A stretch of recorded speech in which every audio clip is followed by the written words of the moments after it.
Dans le tourbillon des vents du conflit, où les enjeux sont aussi élevés que les cieux au-dessus de nous, nous nous engageons dans un voyage au cœur d'une crise qui a saisi le monde. La lutte continue entre la Russie et l'Ukraine. Ce voyage commence non pas sur les champs de bataille, mais dans les couloirs de la diplomatie, où des murmures de paix et de négociation résonnent contre les dures réalités de la guerre. Le paysage du conflit est en constante évolution, et en explorant les développements récents, nous découvrons un récit de changements territoriaux et de manœuvres stratégiques. La 5e armée russe fait des avancées notables dans la région sud du Donbass, poussant la ligne de front plus loin dans les zones grises, les transformant méthodiquement en rouge dans une démonstration audacieuse de tactique militaire. Leur contrôle s'étend mètre par mètre, une marche lente et implacable qui redessine la carte de cette région assiégée. Dans un village connu sous le nom d'Andriuk, la situation reste tendue, mais inchangée au cours du dernier jour. Les forces armées russes ont pris d'assaut des emplacements clés, ajustant leur position très légèrement. Ces petits gains signalent une stratégie plus vaste en jeu, où chaque pouce de terrain est âprement disputé. Le village de Mirnograd devient un autre point focal, alors que la 5e brigade russe tente de sécuriser la route stratégique T-504. Le franchissement de cette artère marque une étape importante, alors que l'infanterie russe cherche à pénétrer à nouveau dans le village, allumant des batailles qui étendent la zone grise vers l'ouest. L'armée ukrainienne, bien qu'elle soit confrontée à la perte potentielle de territoire, prend réconfort des pertes significatives infligées aux forces russes. Ici, la 117e brigade mécanisée, la 14e brigade de la garde offensive et d'autres unités ukrainiennes redoutables restent fermes, leur résilience témoignant de la ténacité de ceux qui se battent pour protéger leur patrie. Le récit du contrôle continue au nord, où l'infanterie russe sécurise une ligne de forêt et le village de Seleneple devient une nouvelle cible. L'avance ici est lente mais régulière, alors que les troupes russes naviguent en terrain découvert vers leur objectif. Le côté ukrainien reste vigilant, surveillant ces mouvements de près, conscient des implications stratégiques que chaque pas apporte. Plus à l'est, dans la petite ville de Toretsk, des ajustements de contrôle sont effectués, l'infanterie russe élargissant légèrement sa portée. C'est une partie d'échecs, où chaque mouvement a des répercussions, et le plateau est toujours dynamique. Ces avancées, cependant, ne sont pas sans revers. Dans la localité de Furcholivka, les forces ukrainiennes reprennent le contrôle, repoussant les avancées russes et rétrécissant à nouveau la zone grise. C'est un moment de répit, un rappel que la marée de la guerre peut changer de manière inattendue. Pourtant, les fronts sud racontent une histoire différente. L'infanterie russe sécurise de nouvelles positions, étendant leur influence jusqu'à 1 kilomètre au nord-ouest. La ligne de front s'ajuste à nouveau, un témoignage de la nature changeante de ce conflit. Au milieu de ces changements tactiques, les cieux sont témoins d'un autre chapitre de la guerre. Une vague de 140 drones d'attaque, connus sous le nom de Bustar, de type Shahid 136, est lancée sur le territoire ukrainien. La défense aérienne ukrainienne réagit avec précision, abattant 85 drones de combat, bien que d'autres passent, leur impact restant à évaluer entièrement. Les dommages demeurent un mystère, enveloppés dans le brouillard de la guerre, aucune des deux parties n'offrant d'informations claires. Alors que la bataille continue au sol et dans les airs, l'arène diplomatique devient une scène de développement significatif. Le chef du Pentagone, Pete Hegseth, réitère le soutien indéfectible de Washington à la souveraineté de l'Ukraine. Pourtant, il reconnaît les complexités d'un accord de paix, notamment celui impliquant l'adhésion de l'Ukraine à l'OTAN. C'est un scénario semé d'embûches, où les aspirations à la paix doivent naviguer dans les eaux tumultueuses des réalités géopolitiques. Dans un tournant surprenant des événements, l'ancien président américain Donald Trump entre en scène avec une annonce audacieuse. Il révèle une conversation avec le président russe Vladimir Poutine, 1 heure et demie de dialogue couvrant un éventail de sujets, de la force du dollar américain aux complexités de l'intelligence artificielle. Les affirmations de Trump d'une discussion productive et d'un accord potentiel pour initier des négociations signalent un changement dans le paysage diplomatique.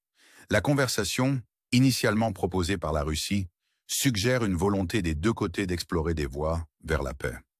La communication ultérieure de Trump avec le président ukrainien Zelensky souligne encore davantage le potentiel de dialogue.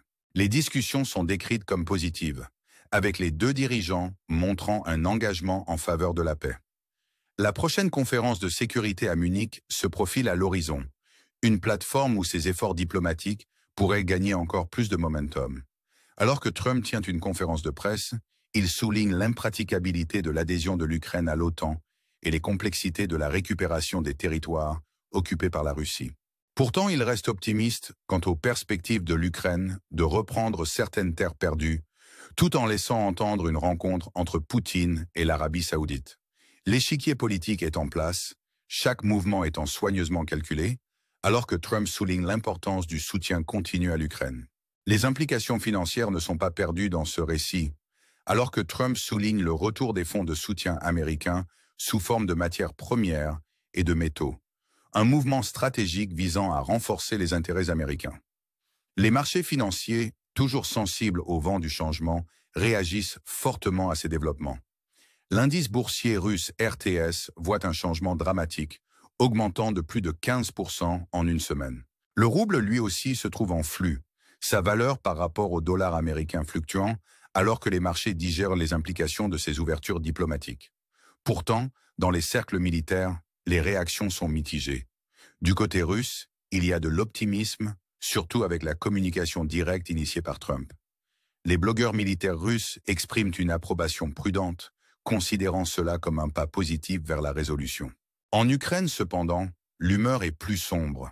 La déception se mêle à un espoir prudent, alors que la nation se débat avec les complexités de ces événements en cours.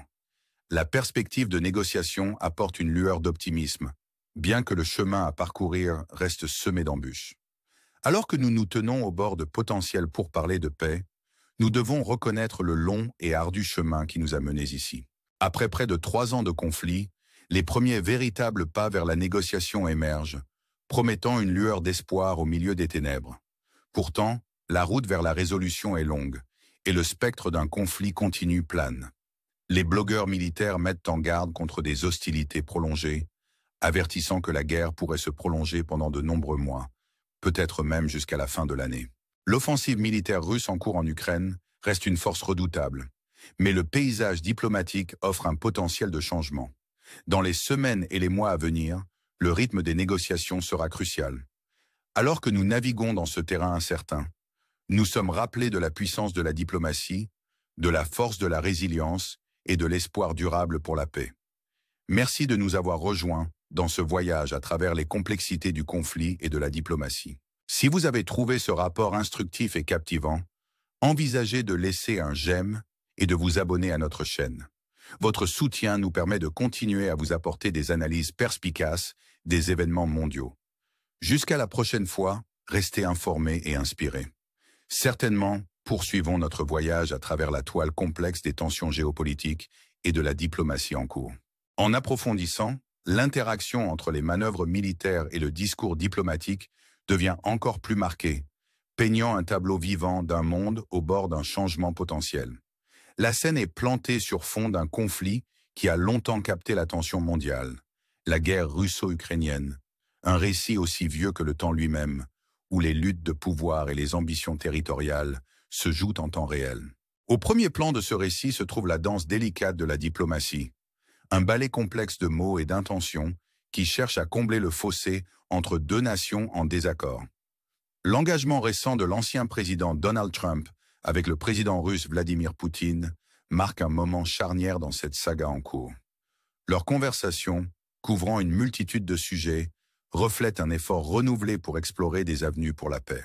L'affirmation de Trump d'un dialogue productif suggère une volonté de tracer une nouvelle voie, une qui va au-delà de l'impasse actuelle et vers un avenir où la diplomatie prend le devant de la scène. Les implications de ce dialogue sont vastes, touchant non seulement les parties prenantes immédiates, mais résonnant également au sein de la communauté internationale au sens large. Alors que Trump étend une invitation à Poutine pour visiter les États-Unis, le geste est chargé de signification symbolique. Il parle de la possibilité d'un dégel des relations, un pas vers la réconciliation qui pourrait modifier la trajectoire de ce conflit. Pourtant, la route vers la paix est semée d'embûches et les complexités de la diplomatie internationale exigent une navigation prudente. À la suite de cette conversation, l'ouverture de Trump au président ukrainien Zelensky souligne l'importance d'une approche multifacette pour la construction de la paix. Les discussions entre Trump et Zelensky sont décrites comme positives, avec les deux dirigeants exprimant un engagement partagé à trouver une résolution pacifique. La prochaine conférence de sécurité à Munich présente une opportunité cruciale pour ces efforts diplomatiques de gagner en momentum, alors que les dirigeants du monde entier se rassemblent pour discuter des enjeux de sécurité et de stabilité mondiale. Pendant ce temps, sur le terrain, la dynamique militaire continue d'évoluer. Les avancées de la 5e armée russe dans la région sud du Donbass, ainsi que leurs efforts pour sécuriser des positions stratégiques près de Mirnograd et Andriivka, soulignent les complexités en cours du conflit. Chaque mouvement est calculé, chaque gain méticuleusement mesuré, alors que les deux parties se disputent le contrôle de territoires clés. Les forces ukrainiennes, renforcées par la 110e brigade mécanisée et d'autres unités, restent résolues dans leur défense, déterminées à protéger leur patrie contre la marée montante. La bataille pour le contrôle n'est pas seulement un concours physique, mais aussi psychologique, où le moral des troupes et la détermination des nations sont testés. Au nord, alors que les forces ukrainiennes reprennent le contrôle à Furcholivka, le flux et le reflux de l'engagement militaire révèlent un paysage en constante évolution. Le rétrécissement de la zone grise ici est une petite victoire, un témoignage de la résilience des forces ukrainiennes. Pourtant, les fronts sud racontent une histoire différente, alors que l'infanterie russe sécurise de nouvelles positions, étendant leur influence et ajustant les lignes de front. Tandis que ces manœuvres militaires se déroulent, les cieux deviennent un théâtre de conflits, avec les récentes attaques de drones servant de rappel, frappant des dimensions technologiques de la guerre moderne. Le succès de la défense aérienne ukrainienne à intercepter un nombre significatif de ces drones souligne l'importance stratégique de la supériorité aérienne dans ce conflit. Cependant, les quelques drones qui pénètrent les défenses servent de rappel inquiétant de la menace toujours présente d'en haut. Au milieu de ces développements, les marchés financiers observent de près, réagissant aux dynamiques changeantes avec un mélange de prudence et d'optimisme. L'indice boursier russe RTS connaît une hausse notable, reflétant la confiance des investisseurs dans le potentiel de percée diplomatique. De même, les fluctuations du rouble russe par rapport au dollar américain illustrent les implications économiques des événements géopolitiques, où le sentiment du marché est étroitement lié aux perceptions de stabilité et de risque. Dans les cercles militaires, les réactions à ces ouvertures diplomatiques varient. Du côté russe, il y a un optimisme prudent, un sentiment d'espoir que la communication directe entre Trump et Poutine puisse ouvrir la voie au progrès. Les blogueurs militaires russes, souvent un baromètre du sentiment, expriment une approbation prudente de ces développements, les voyant comme un pas vers la résolution. En revanche, la réponse ukrainienne est plus mesurée, reflétant un mélange de déception et d'espoir prudent. La perspective de négociation est accueillie avec un sentiment d'optimisme prudent, alors que la nation se débat avec les complexités des pourparlers de paix potentiels. L'avenir est incertain et les enjeux sont élevés, alors que le monde observe pour voir si ces efforts diplomatiques peuvent effectivement inverser le cours du conflit. Alors que nous nous tenons à ce carrefour, nous sommes rappelés de la puissance de la diplomatie et de l'espoir durable pour la paix. Le voyage vers la résolution est long et ardu. Pourtant, c'est un voyage qui mérite d'être entrepris, car en lui réside la promesse d'un avenir où le conflit cède la place à la coopération et à la compréhension. La possibilité de paix, bien que lointaine, allume une étincelle d'espoir, un phare nous guidant à travers les eaux tumultueuses de l'incertitude. En conclusion, nous vous invitons à réfléchir aux complexités de ce conflit et au potentiel de résolution. Que réserve l'avenir à ces nations? La diplomatie peut-elle triompher de l'adversité? Ces questions persistent, invitant à la contemplation et à la discussion. Si vous avez trouvé cette exploration perspicace et stimulante, nous vous encourageons à interagir avec nous en aimant cette vidéo et en vous abonnant pour plus d'analyses approfondies des événements mondiaux. Votre soutien nous permet de continuer à vous offrir une couverture complète des enjeux qui façonnent notre monde. Jusqu'à notre prochain reportage, restez informés, restez inspirés et gardez l'espoir d'un avenir meilleur.